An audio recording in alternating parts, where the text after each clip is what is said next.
Don't wait until you need something to try to start doing it. Be proactive. If you're making, let's just use a round figure. If you're making $100, put some of that away for a rainy day. We do not have to spend everything that we make. Need to understand that you can live off of less. A lot of times we give into our wants and our desires when our needs are just enough. A lot of people get credit cards just to get credit cards. Credit cards needs to make you money. I haven't used the debit card in forever. I use my credit card for everything because I'm responsible. I only suggest doing this if you're responsible with credit. A way to make additional money is use your credit cards for the cash back, for the rewards.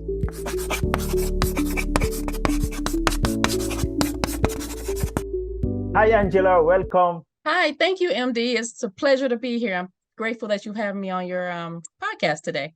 Thank you for being here. And what's your story? Please tell everybody about you. Well, as you know, I am the owner and the founder of Grade 13 Financial Solutions. I created Grade 13 Financial Solutions in 2019.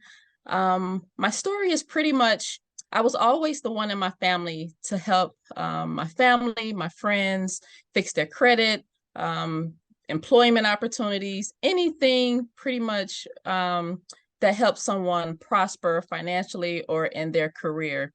And once I saw my family and friends starting to flourish, I said I wanted to extend my reach a little bit further to outside my network so that I can help other people. A lot of times I see a lot of people suffering with their credit. They just don't know what to do. And I wanted to create something to help people get the desires of their heart with finances paving the way. You are a financial literacy coach, like you can see here on your LinkedIn page, and also you have an MBA. Congratulations. Thank you. Thank you. That was a lot of hard work. A lot of hard work, and you made it. That was great. And you created your own business, right? A Grade 13 Financial Solution. Yes, that's correct. And I saw a quote here on your page. It says by Alan Greenspan. The number one problem in today's generation and economy is the lack of financial literacy. Absolutely. I feel as though that quote was spot on because like especially our younger generation, they grow up, they don't know really much how to budget their money. They don't know about credit until they end up going down a path where they have destroyed it and they need to repair it.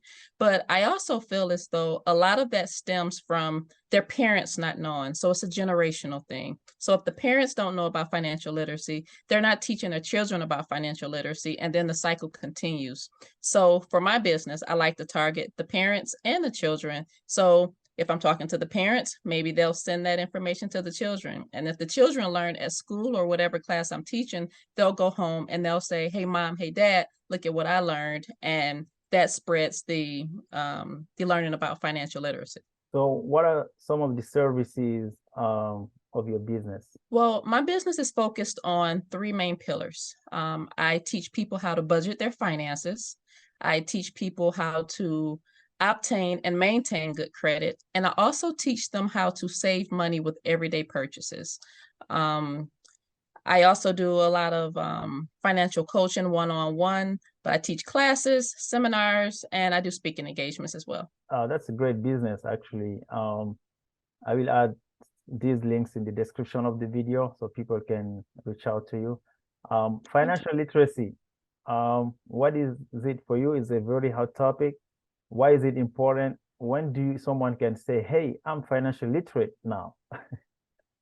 I would say that someone can say that they are financial literate when they understand the ins and out of credit, when they understand what income and expenses, or they're able to budget their money, when they say, yes, I have debt, but it's good debt and I know how to manage it.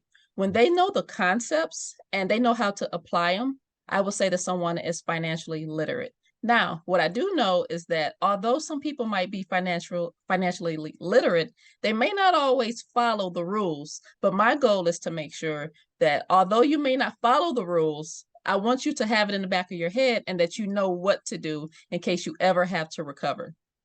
Hmm. So you talked about the parents, like when you try to coach people, you try to do with parents and children. Why is that important? Because I think that it's important because we need to be having these discussions with our children. You're able to pass down wealth to your children when you're more financially literate. You're able to help them obtain more assets when you are financially literate. For example, if a child is getting ready to go to college, that parent needs to know how to steer that child, and that child needs to understand finances and credit once they get to college, because mom and dad won't be there to guide them. They need to have that foundation to say, okay, I need to know how to make this decision on my own. And if I take out this student loan and it's in my name, what do I need to do to pay this back and make sure that I don't ruin my credit once I graduate? So I think it's a family discussion that needs to be had at the dinner tables or just in everyday trips to the store. For example, my daughter is 10 years old. She has a debit card. She's had one since since she was 5. And I make sure that I have that conversation with her on an ongoing basis to make sure that she's understanding the concept of finances at an early age. Wow, it's a great idea to involve the parents. It's kind of you have kind of an accountability partner. Absolutely, absolutely. And the parents can keep an eye on the children, and Right. the children can also say, hey, mom, hey, dad, I see you're doing this with your finances. Remember, we learned this together. It's kind of like a checks and balances. Everyone helps everyone. So you talk about the debit card. Why you going with your daughter with a debit card, not a credit card? So for my daughter is 10. For the younger children, I would say maybe under 13, I would advise a debit card that you can monitor, that you can turn on, that you can turn off, that has, like my daughter has a green light debit card. Mhm. They're not ready for credit. They need to understand the flow of money first before you empower them or before you entrust them with credit. Once they prove themselves responsible with the debit card and understanding that this is not just a piece of plastic, this is currency moving in and out of the system. Once they show themselves responsible, then you can graduate them to a credit card. But there's definitely levels that they need to learn. And I suggest starting off with a debit card. Um, Credit score. I saw on your website a very successful story. You went from 579, which is a poor credit, to more than 800 plus, which is exceptional. And then you said you want to help people do the same. So Absolutely. how can someone fix their credit? Well, the first thing that you need to do to fix your credit is you need to understand what's on your credit report. I meet people every day and I'll ask, when is the last time that you pulled your credit report? And they say, I don't know. I haven't seen it in years. Well, the first thing in fixing your credit is you have to know what's on your credit. You cannot be afraid of your credit report. So once you understand what's on your credit report, you need to understand the different categories and how they affect your credit score. A percentage is weighed like a percentage of your credit history versus your amount of debt owed, um, your credit lines, things like that. They all have a different percentage weighing on your credit score. You need to look at your credit score or credit report and see if you have any delinquent items. Do you have any late payments? Do you have anything that is negative on your credit report that is pulling your score down? So the first thing, pull your credit report, understand what's on there, and then make the necessary adjustments, whether that's disputing your credit, the negative items on your credit report, or whether that's continuing to make those on-time payments. You need to know exactly where you are at every step of the way when you're reviewing your credit profile. So credit report. How many people read their credit report? Um, Not a lot. I'm not exactly sure. I would say out of the people that I meet, there's a 50-50 chance. Right. 50% will say, yes, I've seen my credit report. I've pulled it, but I'm not working on it, but I do know what's on there. And then I'll say the other 50%, I don't even want to look at it. I'm afraid. I know I haven't been doing exactly what I need to do. I don't want to look at it. And those are the people that I encourage. Pull the credit report. You can't run from it. It's not going to go anywhere. So if you want to get a better credit score, this is where you have to start. So I always encourage those people to pull their credit report. So you pull your credit report, you look at the categories and items in your report, and then you do what? Do you start by paying off? Do you do minimum payment or do you start by paying off whatever you can pay off? Okay, let me give you this scenario. A person with, we'll call them bad credit or with negative items on their credit report. They have collections, they have charge-offs. I would tell them to start with, first, the accounts that you do have, continue making on-time monthly payments because we have to maintain what we have. And then we have to repair the errors that we did in the past. So continue making on-time payments. Once you continue making those on-time payments, let's challenge or let's start working on those negative items such as collections. Collections items are generally easy to remove if you're willing to pay to remove them. There's something called a pay to delete. Those are very easy to accomplish. If you have something on your credit report for $250, offer a settlement. I'll pay you $100 to remove this from my credit report. But you always want to make sure that it's removed from your credit report because although you pay a collection, if they don't remove it, it's still going to hurt you. With charge-offs, they're a little bit harder to get off your credit report than collections. However, if you know the system and you know the laws, there is a way to start removing those charge-offs. You know, a lot of people think that credit repair is a magical thing that you can do. I'm going to go to a credit repair specialist and they're going to fix my credit. That's not how it works. Most times, credit reports have errors on them. So what credit repair specialists do is challenge those errors to get them to be removed. But it's not a magical wand that we wave to remove these items, these negative items from your credit report. So you first have to maintain positive credit or establish positive credit, and then start tackling those negative items. Wow. Yeah, that's a good example. Most of the time, like you said, you try to check for the mistakes and try to remove those errors. And Yes, the credit score is so important, right? And everything that absolutely. you do later, you want to buy a house, buy a car, or whatever you want to start a business, that's Yes, your it's very, very important. One of the things that I tell people is start fixing your credit or start looking at your credit report before you need it, because by the time you need it, it's too late.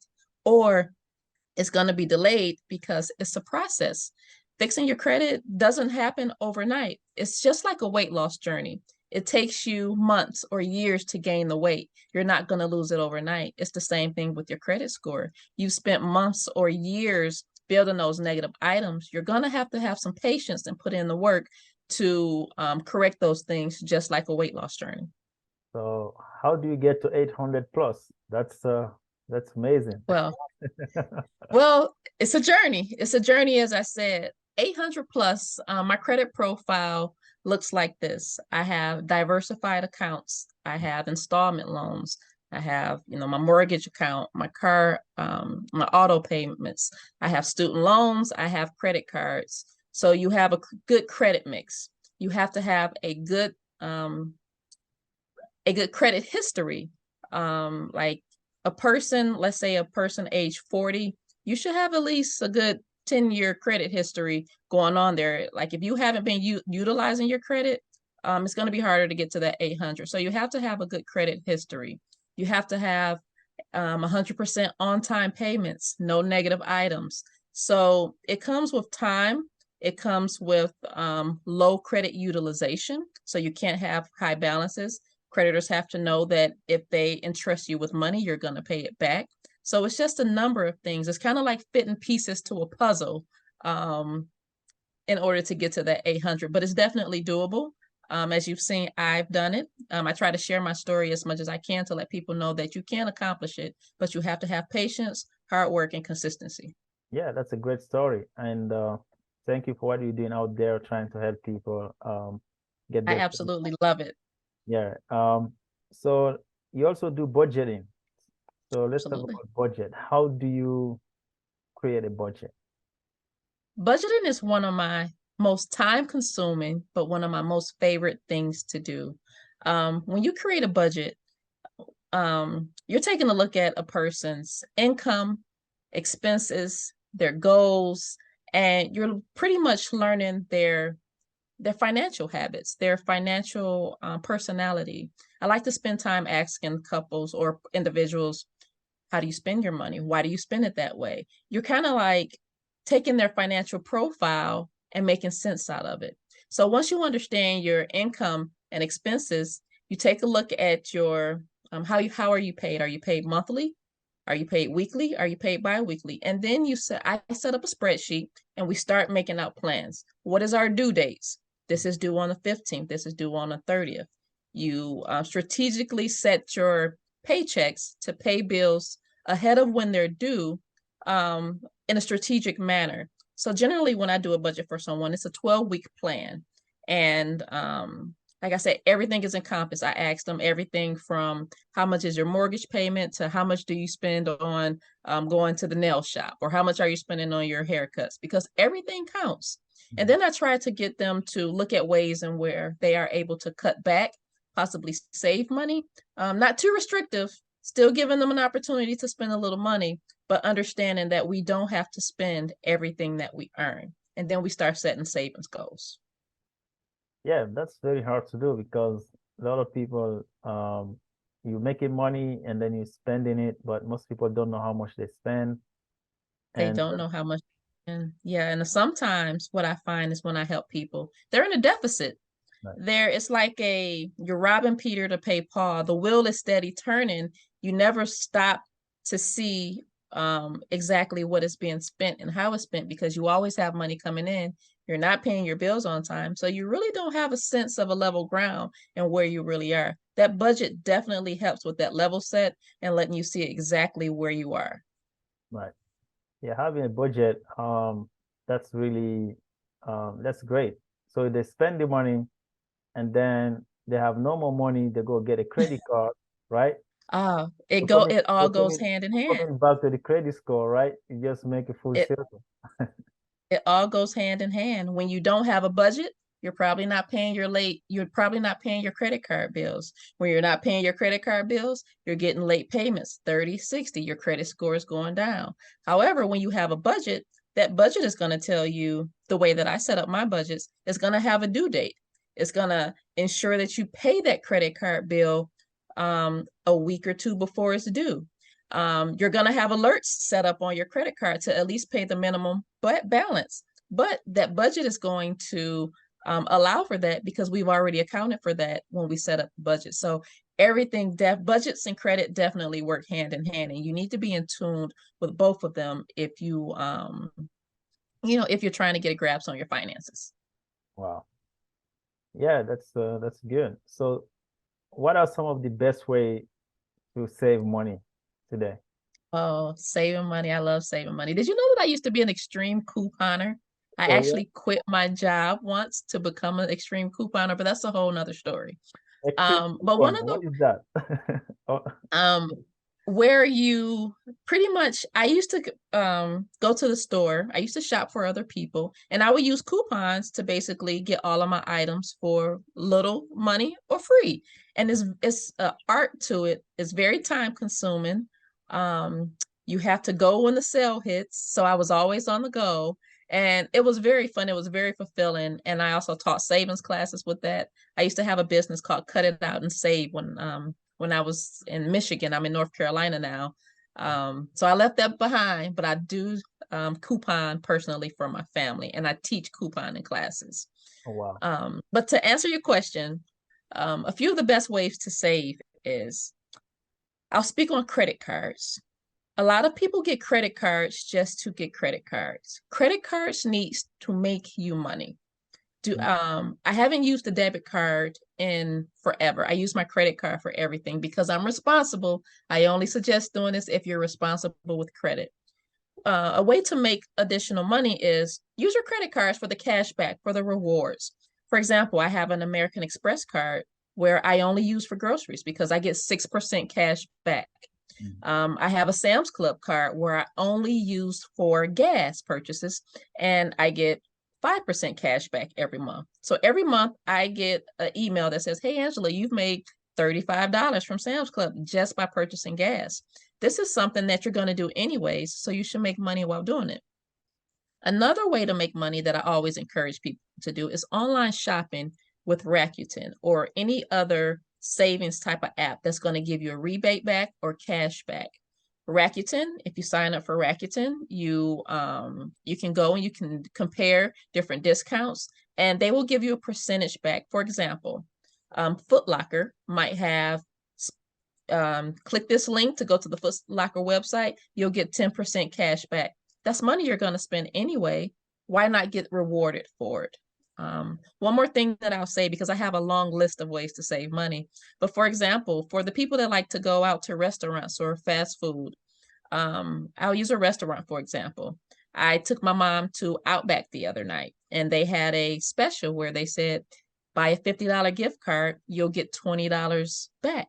Well, I bought the $50 gift card, received two $10 gift cards, but while we were sitting at dinner, I just used the $50 gift card to pay for dinner. It was free money.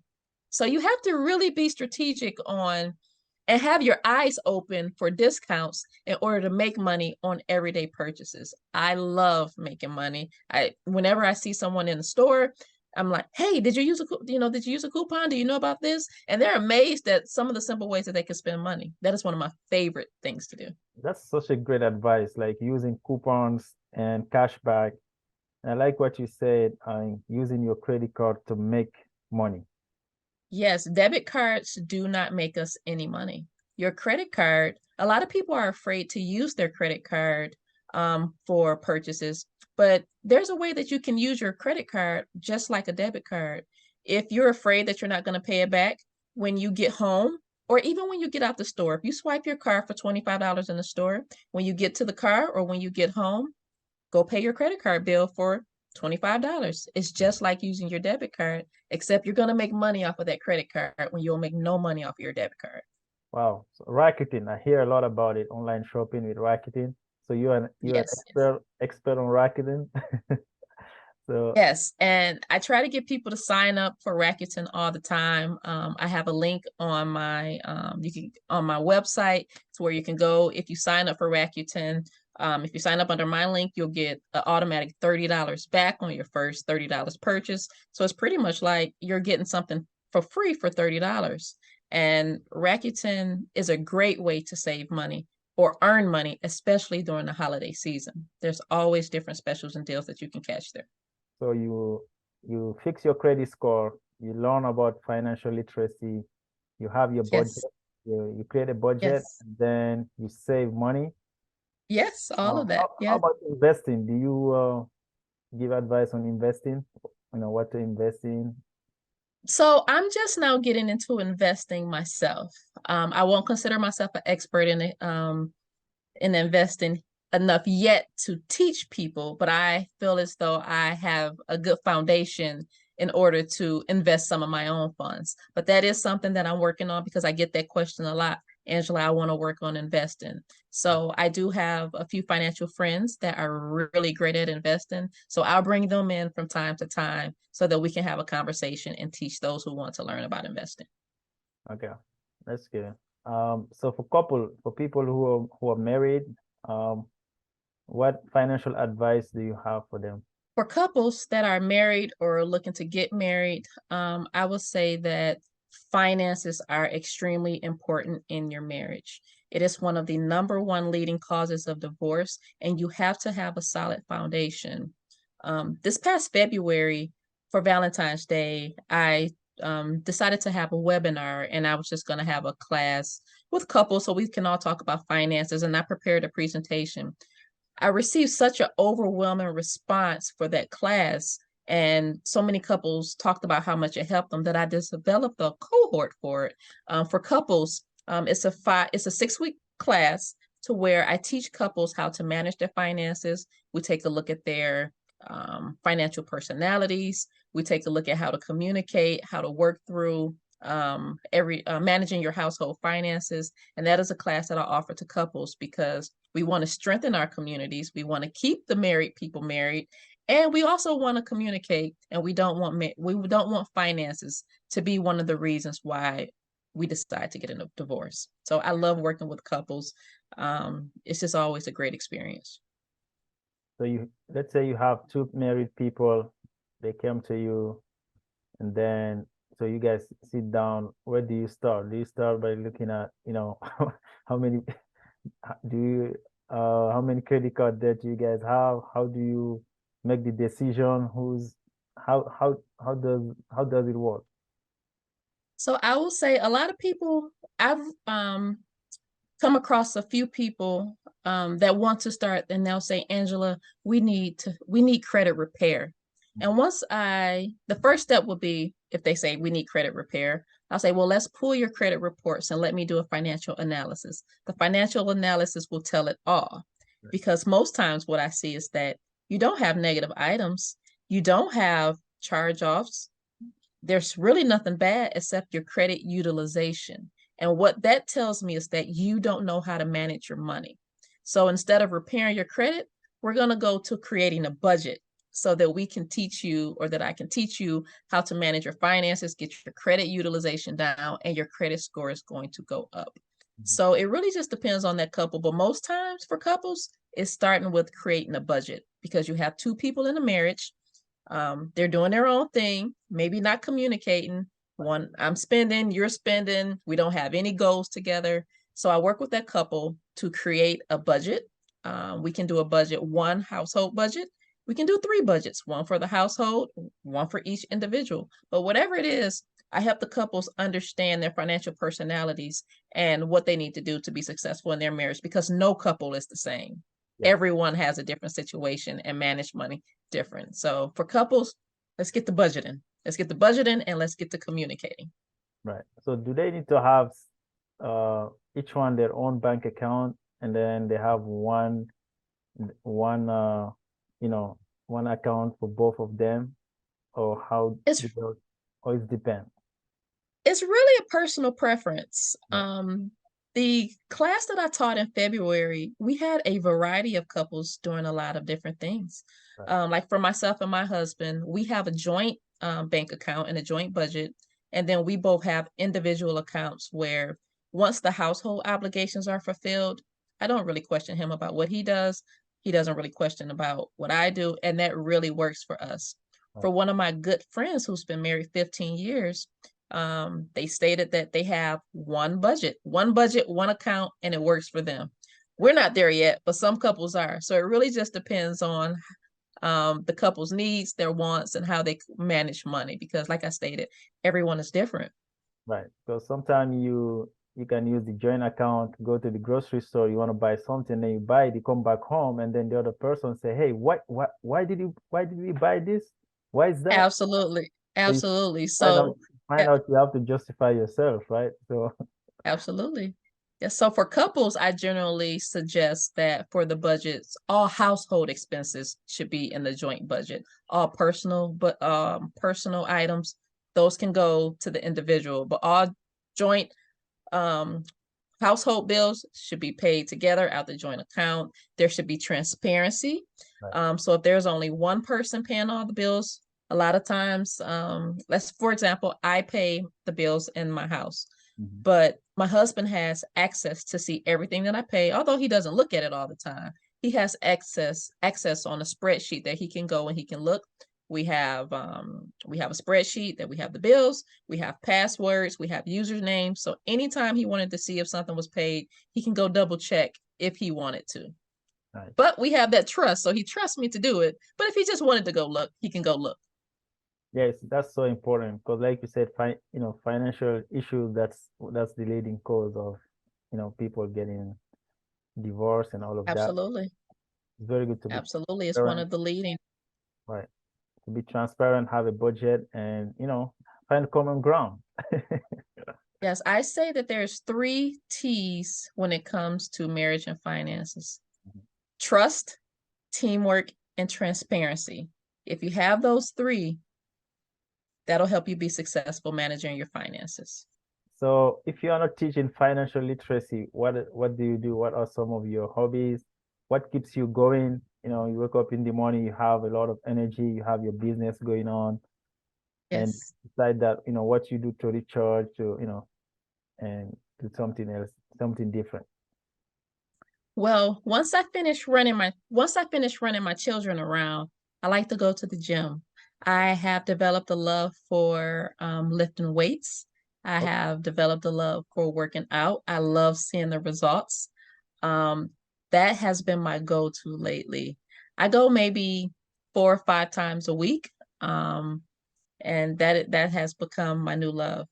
I also like to make TikTok videos. So if you follow me on my personal page, you'll see me being a little silly. And I'll create a few TikTok videos. But so between the gym, TikTok, and grade 13 and my children and family, that keeps me pretty busy. Yeah, the gym is so important. I was talking to someone one day, it's like anytime you go at the gym, you come out, you feel so good. So You someone never regret a good workout. you never regret. And someone told me like the gym should, if there's a definition for heaven, the gym should be the heaven because anytime you get out, you feel good. Always feel good. And as I'm getting older, I realize that health is wealth. Right. We need to take care of our bodies so that, we can be around for our loved ones, so that they say an ounce of prevention is worth a pound of cure. And as I've gotten older, I've learned that I want to work out and I want to exercise because I want to, not because the doctor is telling me that I have to. Yeah, because you want to take care of yourself, be healthy, and also it gives you a Yes, lot of energy. Actually, it helps you with your business because once you get out from the gym, you have so much energy that you can now, conquer the world, right? You, absolutely. I was going to say, I think one of the things, like I made the correlation earlier in our conversation about the gym and finances and credit. Mhm. There had come a point last May, where I was looking in the mirror and I didn't like what I was looking at. And I said, Angela, you really need to make some changes. And as I'm talking to people about being proactive with their credit and making changes, I'm like, wow, here you are. You need to do the same thing with fitness. You've gained some weight over the years, but you're not actively working on it. So before you're forced to do something, you need to be proactive and you need to do it. So that's what I did. I took the initiative to get to where I wanted to be. Or we're still working towards where I want to be because I'm not there yet, but I'm on Yeah, my way. within 4 5 times a week, that's awesome. I also go at the gym. I do at same thing, maybe 3 to 4 times a week, That's and awesome. so great. It's great. But how about diet and food? Diet and food is my weakness. I love to eat. I love good food. Um, I know what I should do. Right. Um, you cut the carbs, you eat the vegetables, you get your protein. Right. I am still a work in progress on that. However, I am trying to do better. Right. So with the diet, I'm not the diet expert, but I do know that we need to get our fruits, we need to get our vegetables, and we need to get our protein. And we need to leave a lot of saturated fats alone. I'm working on that. So I am working every day, every meal on improving how and what I eat. So right now, you know, a lot of companies are doing layoff, Mhm. and the economy always goes up and down, as you know. And for a young person out there in high school or someone who's just trying to find, meaning in their career, what can you advise them about, what to do? Because, obviously you have a lot of experience, you're a college graduate yourself, so and you're a financial literacy coach. What can you advise young people and people who are having tough time right now? Um, I would advise, being proactive is key. Don't wait until you need something to try to start doing it. Be proactive. If you're making, let's just use a round figure, if you're making $100, put some of that away for a rainy day. We do not have to spend everything that we make. Need to understand that you can live off of less. A lot of times we give into our wants and our desires when our needs are just enough. Um, I would say save. Look for ways to have um, extra income. You have something that you're really good at. maybe you can turn that into a business, but always look for ways or have ways to make extra money if need be, even if you don't use it. So I would say, besides not spending all of your finances, make sure you have a budget. And also have, they call them side hustles, but I would just say extra source of income that's not dependent upon your current job, or just something that you can fall back on. Right. Yeah, that's so good. And also, some people talk about having emergency fund, right? Emergency funds. So one of the things, like for couples, when there's two people, one of the things that I suggest in my marriage cohort is temporarily denying yourself all of the things that you love. You don't have to give up everything, but if you have two people in a household, can you live off of one budget? I'm sorry, one income for 3 months? Can you put that second income up for a rainy day? Not to the point to where it will cause you discomfort, but to the point to where you are willing to sacrifice just a little bit of what you want to store away for the things that you need. So with couples, I would suggest that. And even with individuals, maybe just cut things in half. You don't have to be uncomfortable, but just deny yourself temporarily so that you can secure your finances for that rainy day when you just might need it. Yeah, that's so good. Great advice. Be proactive, try to find some extra source of income, save your money, don't lose your money. Mm-hmm, mm-hmm. And Yeah, just hang on to it just a little bit, yeah, because the economy is so uncertain. right. And if you need advice, reach out to Angela.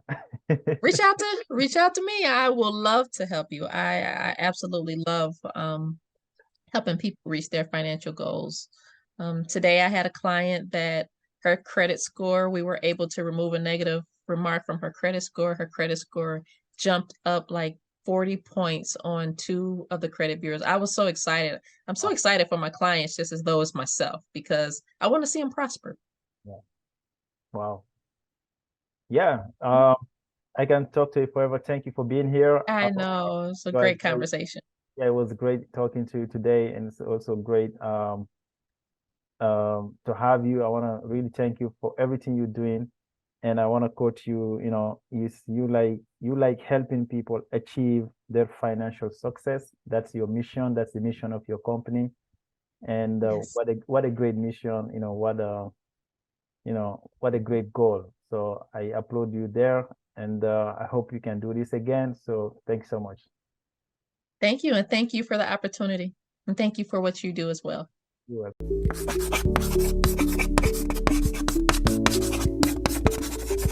welcome.